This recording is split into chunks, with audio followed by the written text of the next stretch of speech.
अस्सलामुअलैकुम अज़ीज़ तलबा, bridge course के 35वें दिन आपका इस्तकबाल है। चलिए देखते हैं आज की सरगर्मी। महारत, तसव्वुर, बोलना, पढ़ना, लिखना और अमली कवायद।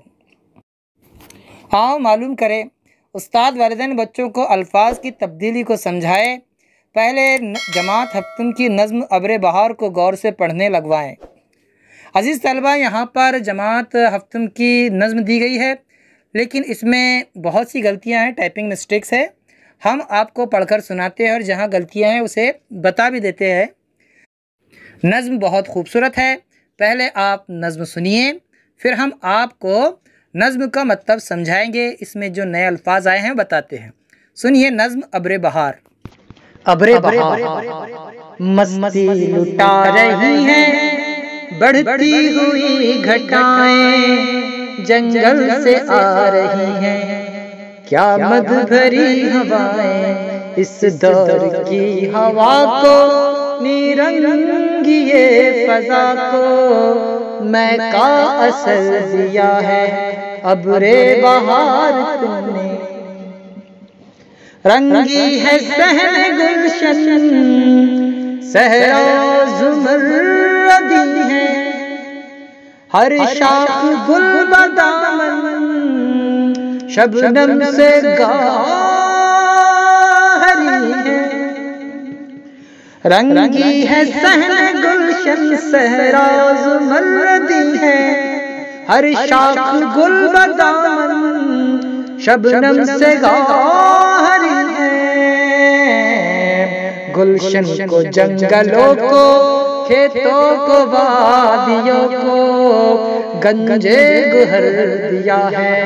अब्रे बहार तूने मस्ती लुटा रही है, बढ़ती हुई घटाएं जंगल से आ रही है। क्या मद भरी हवाएं दुनिया रंग बो है, अपनी महक पे नाजा। सब्जा किनारे जो है, अपनी लहक पे नाजा। दुनिया रंग बो है, अपनी महक पे नाजा। सब्जा किनारे जो है, अपनी लहक पे नाजा। सरो समन भी दिलकश, खाके चमन भी दिलकश, सब कुछ मगर दिया है। अब्रे बहार तुमने। अजीज़ तलबा, आपने नज़्म सुनी। चलिए समझते हैं इस नज़्म में आए हुए नए अल्फाज को। वैसे अगर इसकी तशरीह की जाए तो बहुत ज़्यादा वक्त हो जाएगा। इसमें जो नए अल्फाज इस्तेमाल हुए हैं उसके मानी समझ लेते हैं। अजीज़ तलबा देखिए, मद भरी, मद भरी यानी मस्त, नशे से भरी हुई, मखमूर, उसे कहते हैं मद भरी। नीरंगिए फ़ज़ा, नीरंगिए फ़ज़ा यानी हवा की जादूगरी, फ़ज़ा की जादूगरी। अब्रे बहार, अब्रे बहार यानी वो अब्र जो बहार के मौसम में आता है उसे कहते हैं अब्रे बहार। वो बादल जो बहार के मौसम में आते हैं। सहने गुलशन ये तरकीब है। इसके माना होते हैं गुलशन का सहन, बागीचे का जो बड़ा सहन होता है उसे कहते हैं सहने गुलशन। सहरा, सहरा यानी रेगिस्तान। और जुमर्रदी, जुमर्रदी कहते हैं लाल, पूरा लाल हो जाना। यहाँ पर सहरा जुमर्रदी का मतलब होता है कि पूरे सहरा को लाल कर देना। गुल बदामन, हर शाख गुल बदामन यानी हर शाख पर, हर टहनी पर फूल लगे हुए हैं। गौहरी, गौहरी यानी गौहर से भरी हुई, मोतियों से भरी हुई। यहाँ देखिए गंजे गुहर, गंजे गुहर यानी मोतियों का ख़जाना, उसे कहते हैं गंजे गुहर। दुनियाए रंगोबू यानी दुनिया की खूबसूरती, उसे कहते हैं दुनियाए रंगोबू। नाजा, नाजा होना यानी नाज करना खुद पर। जू, जू यानी नहर।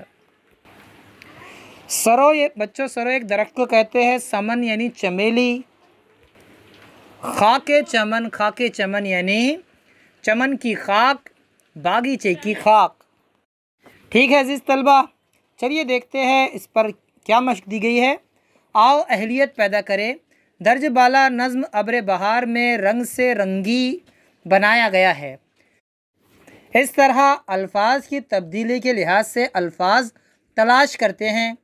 यहाँ पर जैसे ज़ुमर्रद दिया गया है, ज़ुमर्रद से ज़ुमर्रदी वहाँ पर हमें बनाना है, और गौहर से गौहरी बनाना है। ये देखिए हमने ज़ुमर्रदी बनाया और गौहर से गौहरी बनाया। ये तो नज़में दिए गए अल्फाज थे। चलिए देखते हैं आगे। आओ मश्क करें। दर्ज बाला नज़्म में दर्जा झैल अल्फाज में क्या तब्दीली हुई है। अज़ीज़ तलबा, आपने देखा कि बहुत सारे अल्फाज और नज़में ऐसे इस्तेमाल हुए जिसमें ये और नून गुन्ना इस्तेमाल हुआ है। तो यहाँ पर संग है तो आप संगी कर सकते हैं, उसे संगीन भी कर सकते हैं। आतिश को आतिशी कर सकते हैं। रेशम को रेशमी कर सकते हैं। ज़र को ज़र्री कर सकते हैं और सीम को सीमी कर सकते हैं। चलिए देखिए आगे। आओ तख़य्युलाती बने। आओ अपने उस्ताद या वालिदैन की मदद से दरसी किताब, रिसाले, अखबार या मैगज़ीन के ज़रिए अल्फाज की तब्दीली लिखो। प्यारे बच्चों, अल्फाज में जो तब्दीली होती है आप देखिए किस तरह लफ्ज़ तब्दील होते हैं। ठीक है, हम फिर मिलेंगे अगले वीडियो के साथ। तब तक के लिए अल्लाह हाफ़िज़। अस्सलामु अलैकुम।